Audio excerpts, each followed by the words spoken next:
Hi everyone, Mark here on Creating Your Digital Life, and today I wanted to talk to you about a topic called prioritizing your topics so that you are more efficient with your time as well as with your energy. Now, the link that I'm going to post in the description below is going to be linked to a blog that brings up this topic and why it's important that you focus on the most important task first, rather than basically accomplishing like a number of insignificant and less so important tasks that may not yield as many results, although you may feel a bit more accomplished in the short term. However, if you look at the long-term project and what your ultimate goal is, you may actually want to reverse some of the orders, but enough of that. So what I wanted to mention is that there's actually a book from one of the motivational speakers called Brian Tracy, and the title is Eat the Frog. And I'm actually going to leave a link in the description about that as well, so you can check it out and take a look. But basically what he's talking about is that essentially taking the most significant and probably the most painful part of the process, the project, you name it, and taking care of it in the first place. Why would he suggest something like this? Well, there's a simple reason behind this, because you may have heard of the expression to eat the frog at the beginning of the day and nothing bad can happen. Some may actually relate this to Mark Twain, but there are a number of different sources, but that's not important. But the thing is that with these kind of techniques, with this kind of method, you're actually taking care of the root of the problem, the biggest issue. It does require a bit of planning, a bit of analyzing, questions of what has to be done, what has to be put in the right place, what needs to be allocated in the right resource and the right time. However, if you're able to uncover the most important tasks and able to identify the, well, as we in Hungary like to say it, the root of the rotten tooth, if you can find it out, what that is, then you can pull it out and just get rid of it.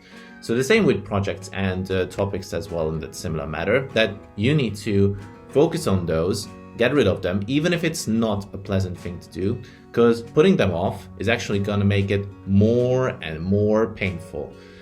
Just to give an example, as I'm working in customer services at the moment, we tend to deal with challenging clients, to put it this way, and sometimes we do get a lot of complaints and long emails.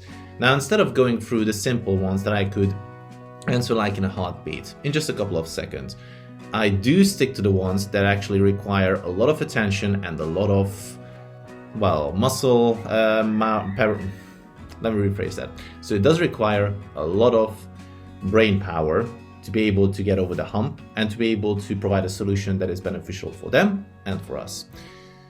Although it's not my most favorite thing to do, I know that by doing this, I'm able to reduce the level of stress and anxiety from later on, so that I can focus on the, to put it this way, maybe more pleasurable part of the business. But the thing is that the way you can actually resolve your anxiety or by putting tasks off, you may even find that what you are trying to accomplish with that particular object or whatever that particular topic is about, it may be less difficult than what you deem it to be. Because by, I don't know, just revisiting it a couple more times and being able to read into it a bit more, you may actually come with a solution in a flick of a mind. You just need to carefully study it and be patient with it as well, a little bit, to yourself mostly, because what we tend to do is if you do not know the answer, the solution to it straight away, then we tend to get agitated. I know, because I do. So what we need to do is always focus on the hardest and most challenging topics that can cause a bit of a headache at the first part of the day. But once done, you're going to have a much better sense of accomplishment and going to feel a bit more free going through every single challenge, knowing that you can tackle them as well without the kind of stress or depression that you still need to take care of that topic, that matter, whatever that is, and just be more relaxed all in all. So yeah, basically that's my message for today. I hope you enjoyed it and hope you gained some value from it. As always, if you like the content, feel free to subscribe down below. Until then, I hope to see you in the next video, and yeah, enjoy the rest of your day. Take care.